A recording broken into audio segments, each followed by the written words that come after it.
Changing की नहीं थी, मेरी डिमांड ये थी मुझसे चिप चेंज करा दे, सीरत नबी सल्लम अप्लाई की जाए, लेकिन वो एक्सेप्ट नहीं हुआ।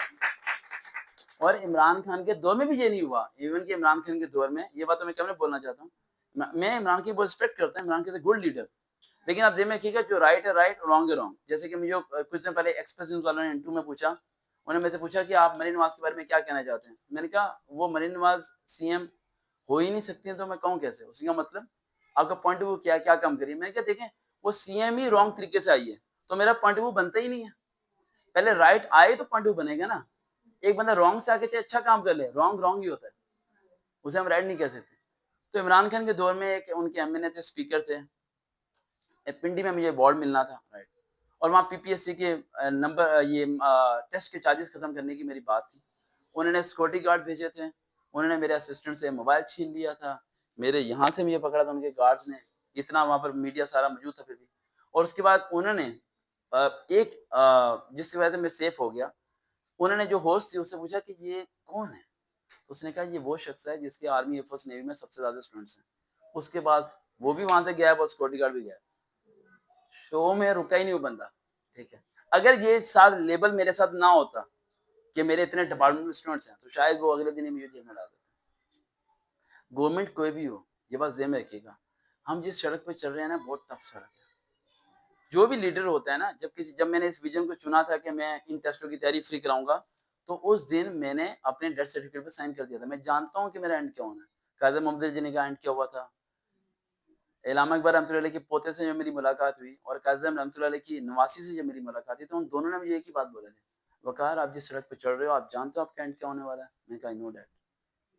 एक तरफ इलामा इकबाल रहमतुल्लाह अलैह के पोते बैठे थे और एक तरफ काज़िम रहमतुल्लाह अलैह की नवासी बैठी थी मेरे पास, ठीक है, और सेंटर में था, ठीक है। तो इसमें गुड लक कि उन दोनों से मेरी मुलाकात हुई, और तो उन दोनों ने मुझे ये वर्ड बोले थे कि तुम जानते हो तुम्हारा एंड क्या होने वाला है? आप किस सड़क पे जा रहे हो? ठीक है, मैंने कहा मैं जानता हूँ मेरा एंड क्या होने वाला है। लेकिन देखें, ज़हन में रखिएगा कि कुछ लोगों को अल्लाह चुनता है कुछ कामों के लिए, और वो उस काम में जब चल रहे होते हैं ना, तो वो उस काम के लिए बने ही होते हैं। उनके अंदर काबिलियत नहीं होती, वो अल्लाह चुनता है उस काम के लिए। तो अभी ये टेस्ट के चार्जेस खत्म, अभी एक जो एनटीएस के कल टेस्ट होने वाला है, 1510 रुपए लिए हैं उन्होंने एक एक बच्चे से। 70,000 बच्चों ने अप्लाई किया है, 1,50,00,000 कमा लिए उन लोगों ने, क्योंकि 10 रुपए का टेस्ट नहीं है, ठीक है।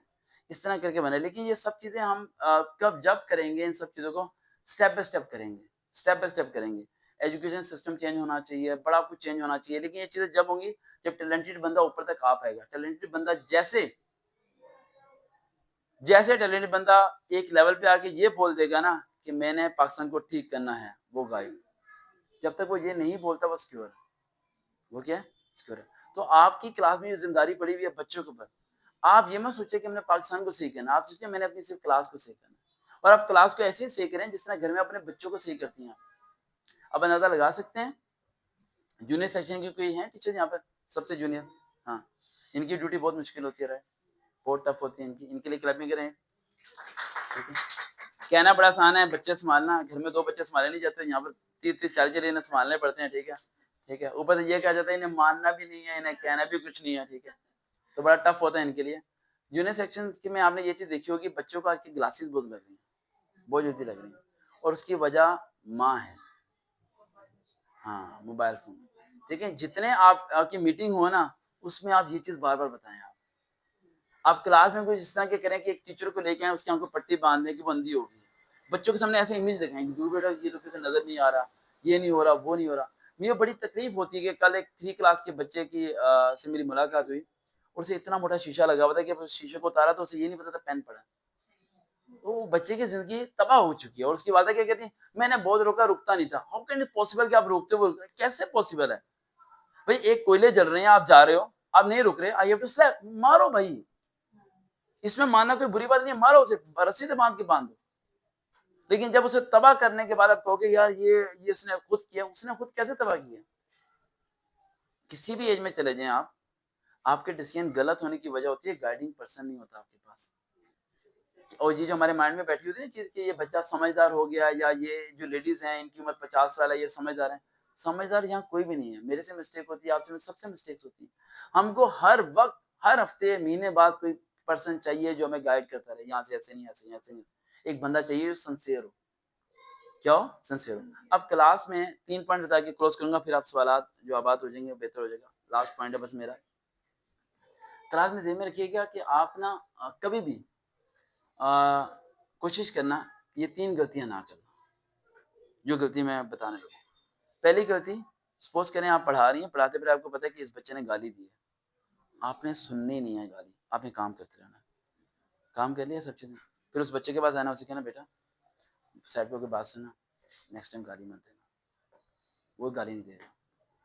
आप जब पकड़ लेते हैं ना वो दोबारा दे देता है। इग्नोर करना है उसे, क्या करना है? इग्नोर। दूसरा पॉइंट सेम रखिएगा, उसे ये चीज़ समझाएं कि उसका फेल होना आपका फेल होना है और उसका कामयाब होना आपका कामयाब होना है।